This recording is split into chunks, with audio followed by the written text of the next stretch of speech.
ça. Mais moi, j'avais pas droit à ça.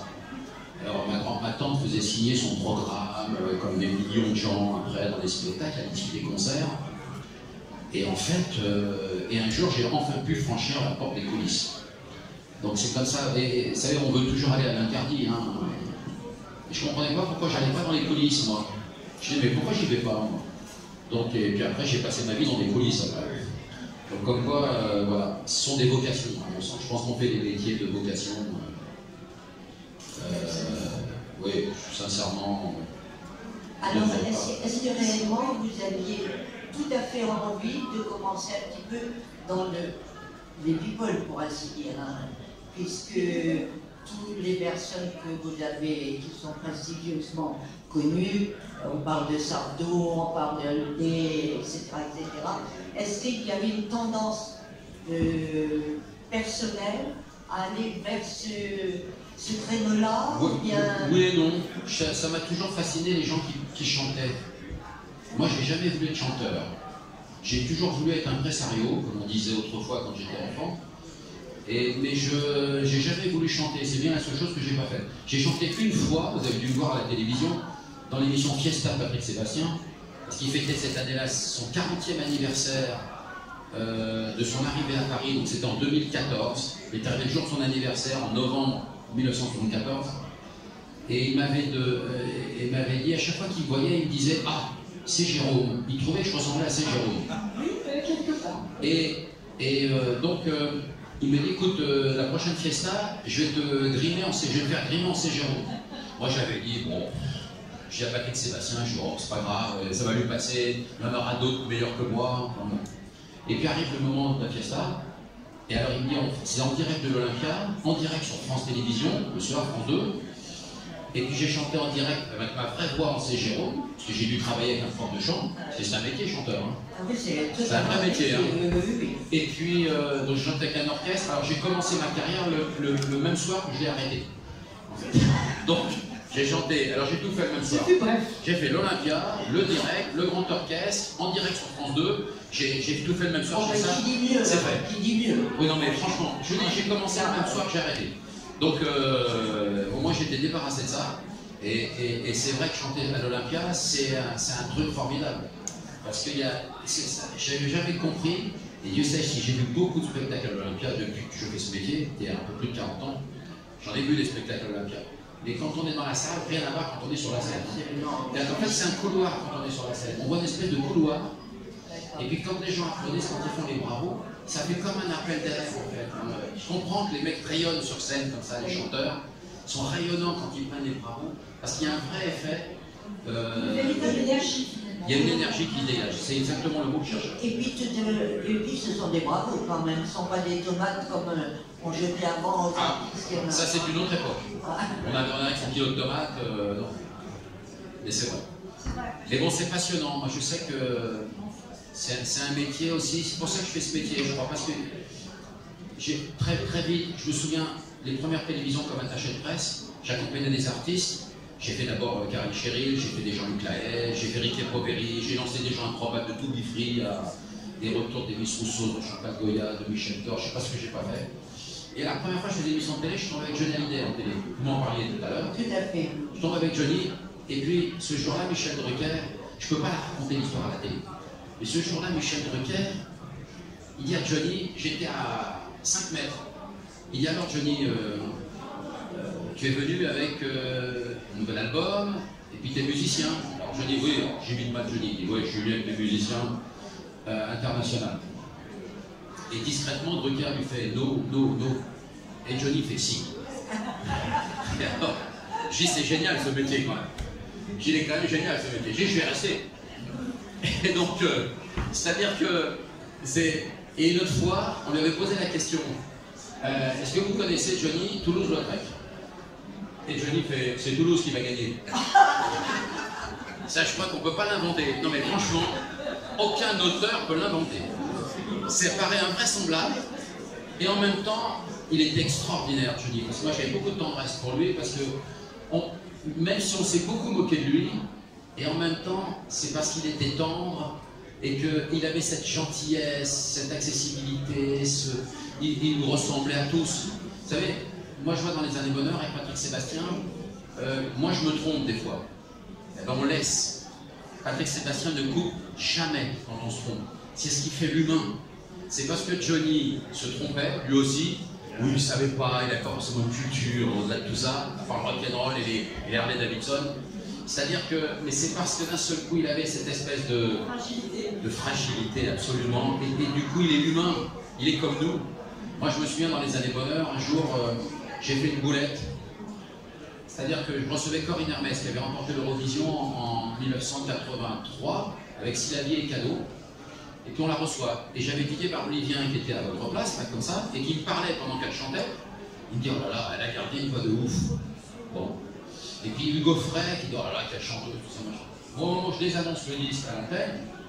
Je fais, et alors le nouveau best-of de Corinne Hermès.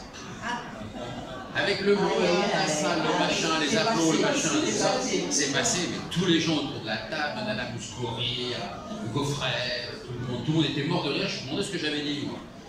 Et j'avais pas entendu, je m'étais pas entendu en tant que best-of. Et alors, absolument. Ah mais j'ai fait pire un jour sur le village départ avec Laurent Gérard et je crois que c'était Thomas Dutronc. Je faisais une description d'une abbaye qui était dédiée au culte de la Vierge Marie. Et les barrières avec les gens derrière nous, c'est méchant direct, ils sont à moins d'1 mètre.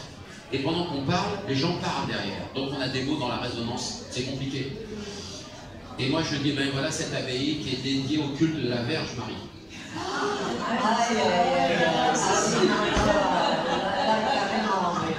Alors là, je vous laisse imaginer Laurent Gérard qui était à côté de moi, ça passe dans tous les bêtises à chaque fois. Hein. Laurent Gérard me dit, vous savez le cœur, c'est le mec qui confond les vierges et les verges. Je dis, mais non. Ah ça vous rattrapez pas ça, c'est du direct là, c'était impossible. Mais en même temps, c'est ce qui fait que, c'est ce qui rend sympathique. Parce qu'on se trompe, on est comme tout le monde, on peut se tromper. Ça peut arriver et ça rend humain, je pense. Le profil de Sardou est quand même différent, je pense. Hein.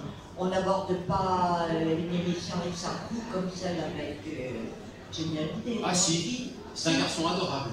Oui. Alors il est ours comme ça, c'est un espèce d'ours, il le dit lui-même d'ailleurs. Hein. C'est un mec adorable. D'abord c'est un immense talent. Moi j'aurais pas fait un livre sur lui, j'ai vraiment découvert.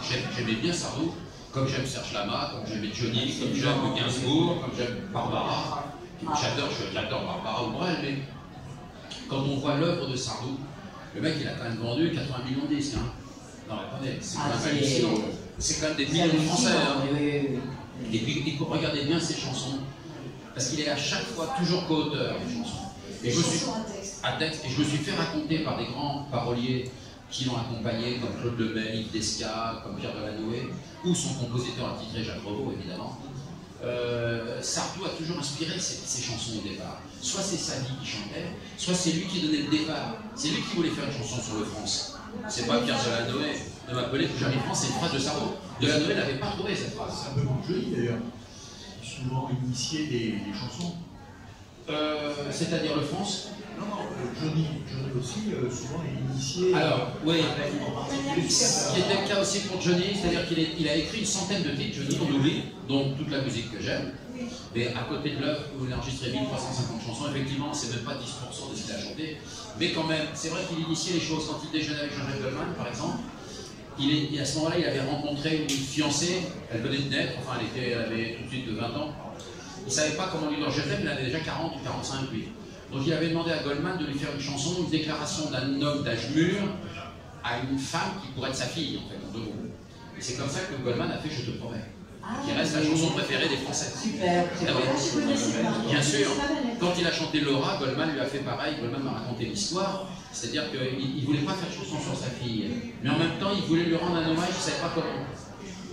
Et il a choisi te regarder grandir, me fera vieillir, c'est-à-dire qu'après il a arrangé la phrase, ça ne lui plaisait pas, mais c'est souvent lui qui a été, est-ce que tu dis très juste, c'est-à-dire c'est vraiment lui qui insufflait comme ça un peu l'idée de ce qu'il voulait faire ou chanter.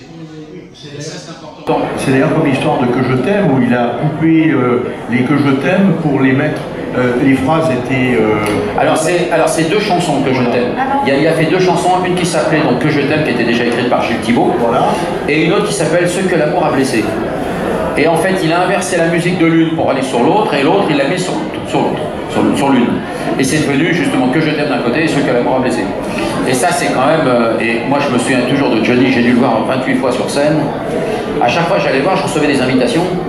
Parce que d'abord j'ai fait 7 livres de son vivant avec lui, et puis il était toujours content de me voir, il me critiquait jamais parce qu'il savait que j'ai une formation d'historien. Donc je rentrais pas dans le côté people, des trucs, ou alors montrer du doigt, je faisais très attention. Alors, puis je croyais toujours que c'était la dernière fois qu'on allait le voir. Alors, ça a duré 10 ans la dernière fois. Oui, la dernière parce fois. Parce qu'il était toujours très malade et qu'il renaissait toujours de ses cendres et tout ça, c'était un phénix. Totalement. Et donc, il fallait voir chanter les salles, les stades, quand ça faisait Que je t'aime.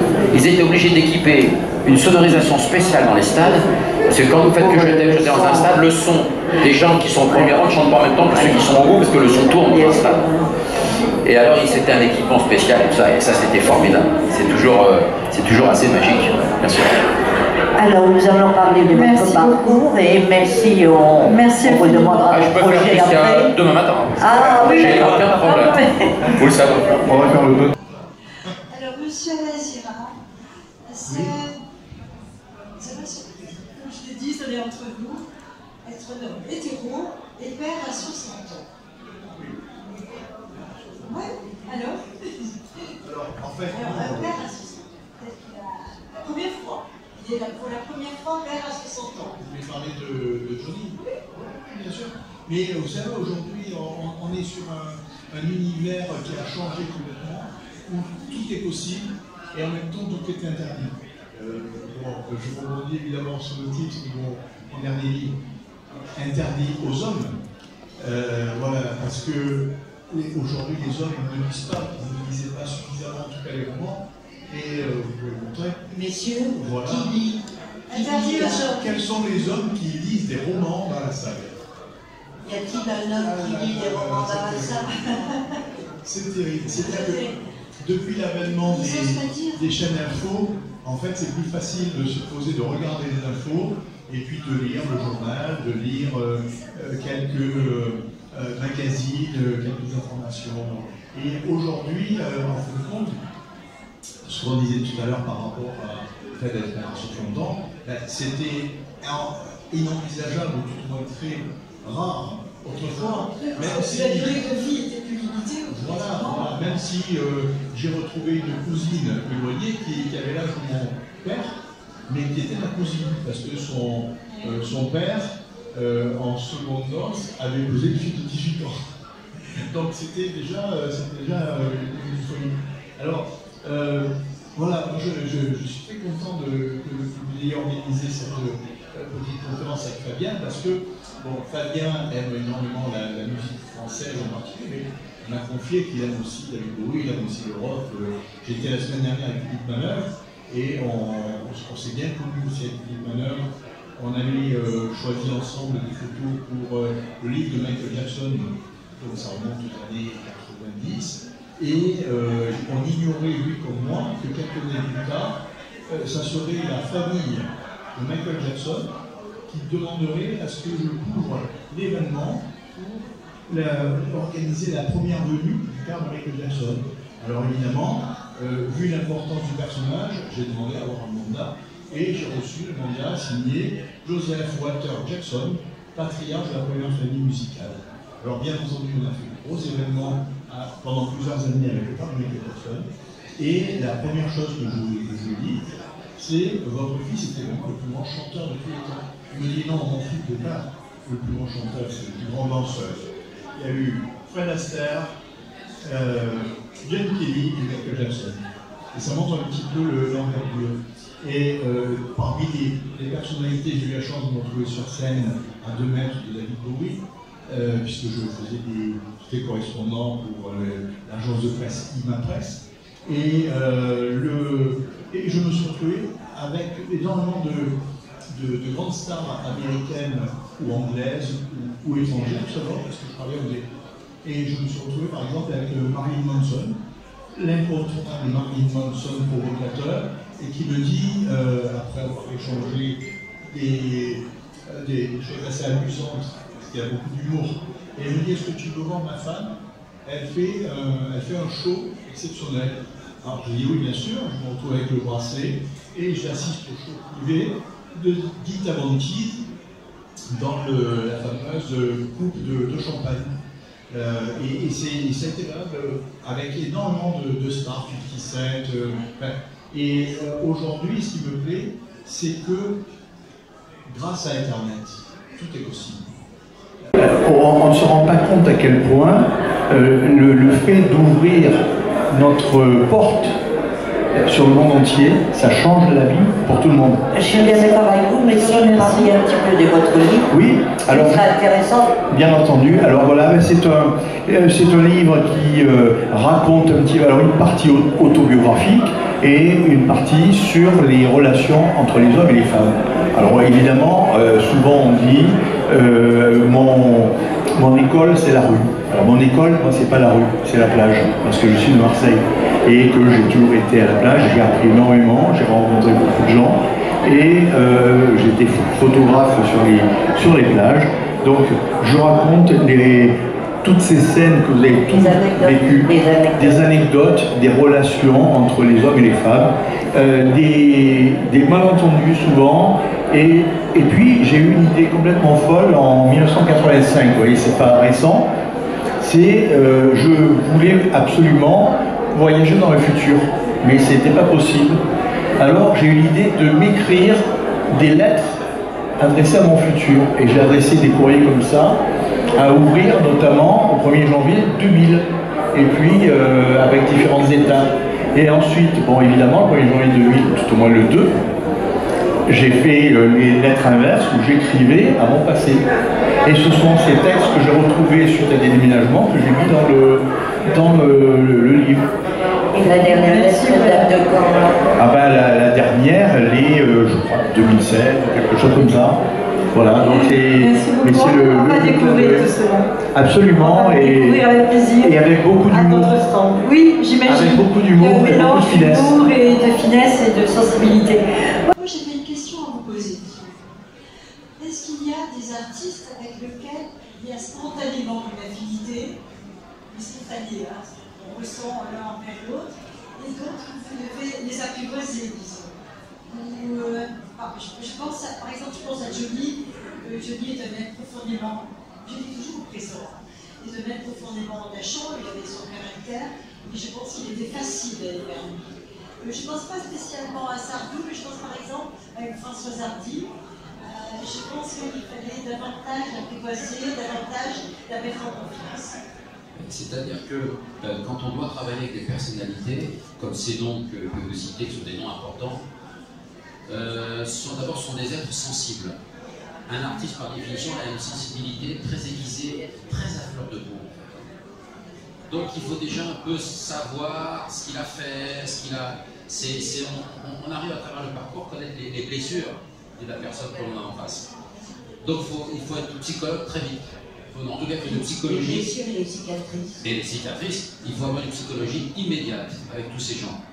Et puis, très caméléon, parce que finalement, même si les artistes ne se ressemblent pas dans le comportement, dans la manière d'être, mais finalement, ils ont la même sensibilité, les mêmes blessures d'enfance, le père, problème avec le père, problème avec la mère, problème avec les frères et sœurs, problème avec la vie qui a été injuste. Ils ont vraiment des dénominateurs communs, et ça c'est hallucinant.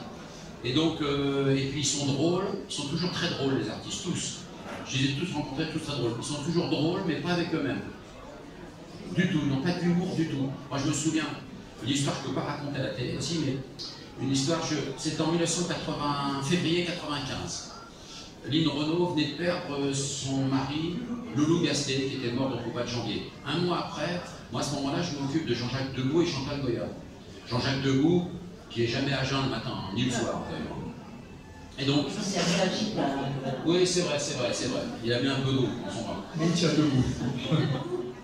Et alors, je me souviens, je m'occupais d'eux, puis je tombe dans la soirée avec Lynn Renaud. Moi, je devais beaucoup à Lynn Renaud parce que c'est grâce à elle que j'ai pu faire un service militaire civil au ministère de l'Air à Valère, à Paris. Et donc, ça m'a je suis pas parti en Allemagne, donc ça m'a permis de rester, de faire des stages de maison de disques, etc. Donc j'ai commencé. Donc je lui dois beaucoup à Lynn Renaud, indirectement. Et donc quand on se voit, on est toujours content, on s'embrasse, tout ça, c'est formidable. Et puis, j'étais avec Jean-Jacques et Chantal. Et Lynn dit naturellement à Jean-Jacques, « Ah, est-ce que tu pourrais m'écrire des chansons ?» Et Jean-Jacques Debout, toujours très inspiré, dit, « Je ne vais pas te faire une chanson, je vais te faire un spectacle, même une revue. Toi qui m'aimes bien la revue. » Il dit, « Ah bon, tu vas me faire une revue ?» Tu vois, après, Paris-Lynn, il avait joué Paris-Lynn pendant 5 ans. Après Paris-Lynn, je vais te faire Vaseline. Je vois la tête de Lynn Renaud se décompose. Je dis, et alors elle dit, ne m'adresse plus jamais la parole. Il y a debout, tu es un goujat, ne m'adresse plus jamais la parole. Il dit, mais je pensais que tu allais avoir un tube, enfin. Moi j'étais au milieu des trois, je vous explique pas le bazar. Et depuis, ils sont toujours fâchés. Oui, bien sûr. Ça date de février 95. Ils sont toujours fâchés. Mais ça c'est les coulisses. Parce qu'on croit que tout le monde s'embrasse, tout ça, à la télé. Non, tout le monde s'adore. C'est la jalousie aussi, on est trop fort. Non, mais tout le monde se déteste, mais cordialement. Exactement. C'est une vraie politesse. Nous sommes des gens polis. Totalement. Alors, quel est votre prochain projet? Alors là, je suis en train de travailler avec Renaud en ce moment. Ouais, c'est comme ça, j'y peux rien. Alors, j'ai que des spécialistes des bars et des restaurants. Je les attire, je sais pas pourquoi. Un truc, mais c'est comme ça. Donc, Vous arrivez à rester un jeune quand même? je vois pas de moi. Donc déjà, je suis tranquille, je suis au thé vert toute la journée. J'ai envie de faire son tonnerre. Donc, non mais on voit les ravages de l'alcool. C'est un peu ça. Sans thé vert. Et alors non, mais non, je suis en train de travailler avec Renaud parce que je prépare la véritable histoire des chansons de Renaud avec lui. Parce qu'il a quand même écrit des chefs-d'œuvre, le garçon. Chefs-d'œuvre, hein, quand même. Et puis il y a des chansons incroyables. Donc comme j'avais fait avec Sardou pour le mois d'octobre, ou Johnny un an plus tôt, je le fais avec Renaud là. Donc, et j'ai beaucoup de plaisir à faire ça. Et pourtant, quel homme tourmenté. Ouais, puis c'est Rimbaud Verlaine, hein, Renaud. Hein. C'est Rimbaud Verlaine. Ils sont bien que dans l'ivresse. On le sait. Et que le public le sait. Il suffit d'aller le voir sur scène. Je pense qu'on aurait eu Verlaine ou Rimbaud ou même Baudelaire à la télévision. On aurait vu les cochons que c'était déjà aussi. Alors aujourd'hui, c'est formidable les livres. Et c'est vrai qu'ils avaient besoin de ce vertige, à mon avis. Parce qu'en même temps, ils font des métiers, moi je l'ai constaté en coulisses, souvent. Quand vous montez comme ça sur une scène, il faut être un soleil pendant 2 heures, c'est quand même pas un métier normal. Il faut parler comme ça en public, il faut raconter sa vie, faire du show. C'est quand même pas normal comme métier. C'est pas un métier d'ailleurs. Il y en a qui le font plus facilement que d'autres. Absolument. Par vocation. Mais il y en a qui ont besoin de se forcer. Et Renaud fait partie des timides, Johnny est un timide, Paul Naref est un grand timide, Gainsbourg est un grand timide. Françoise, on n'en parle même pas, la reine de la scène en 67. Donc c'est-à-dire qu'à un moment donné, je pense qu'il faut franchir le seuil pour parler d'un soleil comme ça pendant 20-25 minutes. Et c'est pas dû à tout le monde, sincèrement. Moi je le vois, donc ils ont besoin parfois de prendre un peu l'ivresse pour pouvoir affronter avec courage et monter sur scène pour dire je t'aime au public. Ce qui n'est pas facile, c'est très très compliqué. Ils ressentent le public tout de suite. Je pense que dès la première chanson, ils le ressentent. Ouais. Et moi je ne leur jette pas la pierre parce que je sais que c'est des métiers extrêmement difficiles que de parler en public comme ça et de chanter, de raconter sa vie, se mettre à nu comme ça. Puis après vous descendez de scène, le chauffeur les ramène chez eux, ils se retrouvent tout seuls dans un appartement. C'est-à-dire qu'il n'y a pas les paliers comme en plongée, vous savez, on ne peut pas arriver tout doucement. C'est-à-dire que là, les types, il y en a qui arrivent à se défenestrer, avec Mike Brandt, avec des gens comme ça. C'est-à-dire je pense que c'est un métier violent, très violent. Soit on est bien entouré des vraies familles, soit on a un vrai équilibre de personnes en soi, et c'est pas toujours évident. C'est un métier de malheureux, je pense, vraiment, sincèrement. J'ai une anecdote, Fabien, concernant Serge Gainsbourg, qui était venu à Marseille à l'époque de la polémique sur la Marseillaise, et en fait, j'avais pu passer du temps avec lui et surtout avec Bambou, et elle me disait en ce moment, il est très sensible, très affecté, et il est extrêmement vulnérable. Et il était monté sur scène pour sa première chanson, et dans un excès de nervosité, il tombe de scène. Bon, bien sûr, il avait un petit peu picolé, hein, il prenait le nom de double. Je ne crois pas. Il avait inventé le 104, le double 51. Il tombe de scène, donc on va l'aider à remonter sur scène. Et il avait un peu de terre, il avait de la terre sur les côtés comme ça, et il dit « Je suis là et je vais rester », et il a chanté la Marseillaise 4 fois d'affilée. C'est comme parce qu'il avait brûlé le billet de 500 francs, le billet de 500 francs, bien sûr. La télé. Et bien là, je crois que maintenant, on va venir vous voir dédicacer. Oui, il ne me reste que quelques livres parce que ça a bien marché. Je ne sais pas ce qui est arrivé. Moi, je suis là. D'accord, c'est parfait. Je le lui arrache parce que j'ai peur d'ici là. Là, c'est toujours un bonheur de venir. Infiniment. Je vous dis à l'année prochaine. Et surtout que ce matin, je suis allé voir Grace à la cathédrale parce que moi, j'ai eu la chance de parler avec elle parce que j'étais invité en 79 au Pub de la Croix-Rouge au mois de juillet avec Karine Cheryl à l'époque. Et j'avais eu l'occasion de parler avec Grace Kelly et Grace de Monaco. Et elle m'avait impressionné, cette femme. Puis bien sûr, son accident m'avait peiné comme des millions de personnes en France comme à Monaco, j'imagine. Et je ne savais pas où elle était opérée. Et hier soir, j'ai fait un dîner, je ne savais pas. J'ai dit, j'y vais demain matin. Je me lève plutôt, je vais aller voir. Je vais aller dire bonjour à Grace. Parce que je trouvais que c'était une telle personne, tellement importante. Et j'ai eu l'occasion, qui est Rayé, qui est juste à côté, et j'ai eu l'occasion d'en parler avec le prince Albert, un garçon brillant aussi. Et sa maman m'avait toujours impressionné. C'est une femme, une grande sagesse, une grande intelligence, avec un regard. Elle avait les yeux brillants, et alors je ne pouvais pas m'empêcher ce matin, venant ici au salon. Merci de votre invitation, surtout parce que j'ai pu aller m'incliner devant Grace Kelly ce matin. Aussi, en plus de vous être incliné devant Grace Kelly, un très beau souvenir qui sera à Monaco. Mais je reviendrai. Voilà, vous êtes invité l'année prochaine. Merci infiniment. Merci. À très vite. Merci à vous.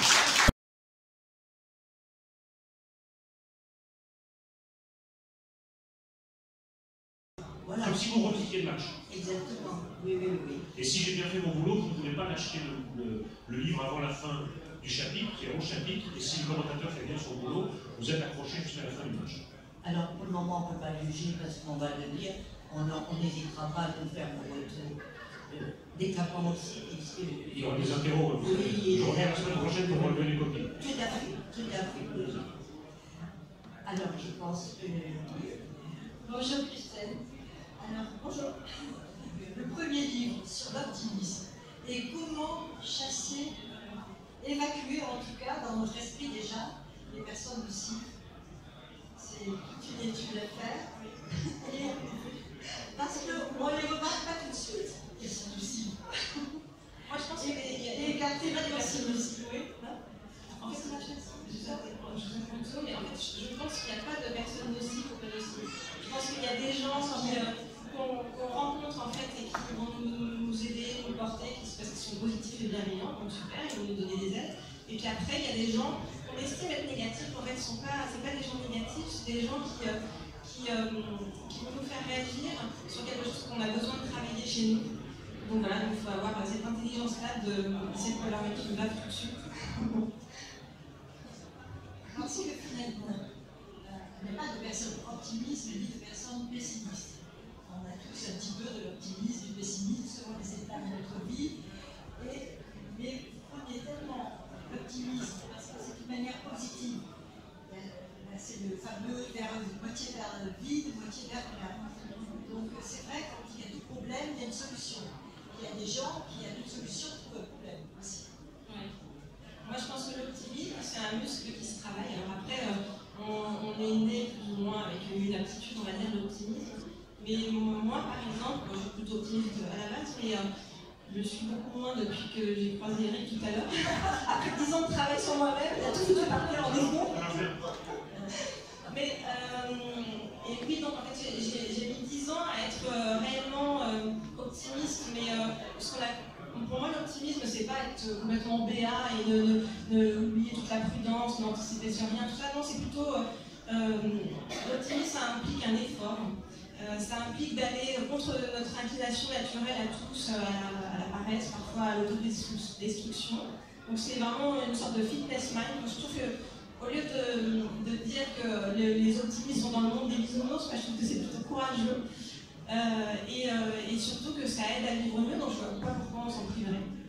J'ai soumis une définition de l'optimisme à Christelle hier, dont je ne me rappelle pas l'auteur, c'est pas moi, mais elle ne m'a pas répondu. Elle a eu 24 heures pour réfléchir, parce que je pense qu'on a et l'optimisme peut-être pas très vivre. La définition, c'est l'optimiste est quelqu'un qui manque d'imagination. Et le pessimiste est quelqu'un qui a trop d'imagination, ce qui le perd. Et on dit aussi que les optimistes sont des imbéciles heureux et les pessimistes sont des imbéciles tristes. Et moi, j'ai choisi d'être heureuse. Non, mais le pessimiste, c'est que. C'est pas qu'il ait un manque d'imagination, c'est qu'il emploie mal son imagination. Il travaille trop sur l'introspection et. En fait, ça passe par la connaissance de soi déjà. Bien, on pose la question, d'ailleurs, Eric Nelot, de l'optimisme pour vous. Si je reste dans le domaine du football, parce que je n'ai pas seulement commenté le football, je l'ai beaucoup pratiqué. Il y a une forme d'optimisme dans le football, c'est que si vous entrez sur un terrain, moi c'est arrivé d'entrer sur un terrain et de devoir affronter une équipe beaucoup plus forte. Mais tout de même, vous entrez sur le terrain dans l'idée de la battre quand même, alors que sur le papier, il y a très peu de chances. Donc le footballeur est par définition quelqu'un d'optimiste. Oui. Donc de ce point de vue-là, oui. Après, je pense que... Ça se gâte après? Il y a peut-être une forme de conjuration aussi, peut-être comment dire, de pessimisme. Alors, on n'ose pas être optimiste parce qu'on se dit que c'est des vieilles croyances populaires. Quand vous avez un enfant trop beau, vous avez peur qu'il y ait de mauvaises oeils sur lui. Vous voyez, quand il y a des choses positives qui arrivent, on se dit qu'il y a quelque chose qui n'est pas normal, il faut le conjurer par autre chose. Peut-être que le pessimiste pêche trop dans ce sens-là, c'est possible. Moi, je suis devenue une paranoïaque avec ça, c'est-à-dire que c'est tout l'inverse. Je pense toujours que le monde conspire à faire des choses positives pour moi. J'ai toujours pensé que j'avais une bonne étoile, et en fait, le fait de penser comme ça, c'est assez étonnant, mais ça m'a attiré des rencontres auxquelles je n'avais pas pensé. Peut-être je suis arrivée parfois à passer entre les routes où là, on me disait ben, c'est impossible, et par une sorte de lâcher prise, on va dire. Et je peux vous affirmer que ça marche. Hein. Je connais Christelle Cronier et je vous assure que ça marche. Alors, nous allons peut-être relever les défis aussi, Christelle. Ça, c'est aussi une forme d'optimisme, de relever les défis. De se dépasser, de se surpasser, c'est déjà de l'optimisme. Et puis, enfin, moi, j'aime bien la définition de Mandela. Dans la vie, on ne perd jamais. On apprend, on gagne. Oui, tous les échecs servent à quelque chose. C'est un tremplin. Mais c'est surtout l'optimisme. Je trouve que dans la vie, tout le monde se prend pas mal de choses dans la tête. Chacun à son niveau, là, on en a tous nos doses. Et en fait, l'optimisme permet de dépasser les défis et les épreuves de façon beaucoup plus simple. Moi, je me rends compte qu'aujourd'hui, quand je me prends quelque chose, parce que je ne suis pas à l'abri, c'est pas parce qu'on est optimiste, on est à l'abri, malheureusement, mais je le dépasse beaucoup plus vite et voilà, j'arrive à avancer beaucoup plus sereinement qu'il y a que 10 ans plus tôt. Alors, merci beaucoup, on va revenir à vous dans... On m'a commandé un essai politique, mais au bout de 5 pages, je m'aperçois que la politique m'ennuie en fait. Et j'arrête, et je change. Est-ce que vous ne pouvez pas lier politique et foot? Il est beaucoup question de politique dans le livre, bien sûr. Par exemple, la Coupe du Monde 78 en Argentine, l'équipe de Coupe du Monde qui a été achetée par le gouvernement argentin, il y a un match truqué, ils ont même acheté au niveau gouvernemental, il y a eu un accord entre l'Argentine et le Pérou pour truquer le match Argentine-Pérou, et de toute façon, un événement qui passionne des milliards de gens à travers la planète devient un événement politique avec toutes les manipulations et tous les symbolismes que ça suppose. Non, mais je suis en train de boucler un roman. Il faut être très optimiste hein, pour débuter un roman. Très très optimiste parce que quand vous voyez la masse de livres qui paraissent, vous dites comment le mien pourrait trouver son chemin. Il faut un grand optimisme pour être romancier. Oui, il faut l'espoir, l'espérance, l'optimisme et peut-être une forme d'inconscience aussi. On n'a pas parlé d'inconscience, mais je crois que l'inconscience de l'écriture, c'est très bien aussi d'essayer de lâcher son livre dans le monde et de voir ce que ça peut donner. Donc peut-être que la prochaine fois, si j'ai pas jeté mon roman à la poubelle d'ici là, peut-être que la prochaine fois nous parlerons de ce roman avec grand plaisir. Et puis vous avez à côté de vous de l'optimisme, profitez-en. Hein, faites un maximum de... Ouais, mais j'ai peur de l'optimisme et du bonheur. Je pense que le bonheur mène à la perte de lucidité. Vous voyez voilà, oui, je me demande si je préfère pas être malheureux et lucide. Je vois Christelle, c'est un état enviable, mais est-ce que je veux le partager? Quelqu'un qui aime Starsky et Hutch, Zorro et Graham Parker ne peut pas le connaître. fiche, elle a bien étudié ma fiche. Oui, j'ai des tas de choses futiles, voilà. Et je sais pas, peut-être la rencontre de Christelle et la vôtre va changer ma vie. Je vais dire du bien de Christine Angot à partir de la semaine prochaine. Là, c'est vraiment, j'aurais changé de manière extrêmement profonde et radicale. Est-ce que j'ai envie de dire du bien de Christine Angot? Mais il y a des miracles, hein, des miracles. Oui, mais là, c'est des déchéances, vous comprenez. Là, le miracle est une déchéance, c'est-à-dire je perds complètement le goût littéraire, le goût de... Voilà, quand je viens dire n'importe quoi, Christine Angot, bravo pour votre nouveau livre, vous voyez, c'est des phrases qui pour moi, même dans mes pires cauchemars, je n'ai jamais prononcées. Donc, est-ce que je veux changer à mon âge? Est-ce que ça ne va pas complètement me déstabiliser? Et déstabiliser Christine Angot qui n'a pas l'habitude que je m'adresse à elle de cette manière. Oui, oui, mon Dieu. Laissons-la où elle est, la pauvre. D'ailleurs, parce que des fois qu'elle déprime à ce point et que... Oh non, là, il faut quand même rester... J'espère que vous en êtes pas. Déjà, nous gardons tout l'optimisme pour vous avoir l'année prochaine. Le 18 et 19 avril 2020. Je le lâche. Voilà, et de vous retrouver également, nous serons dans la même salle. On la changera un petit peu, on a la permission d'améliorer.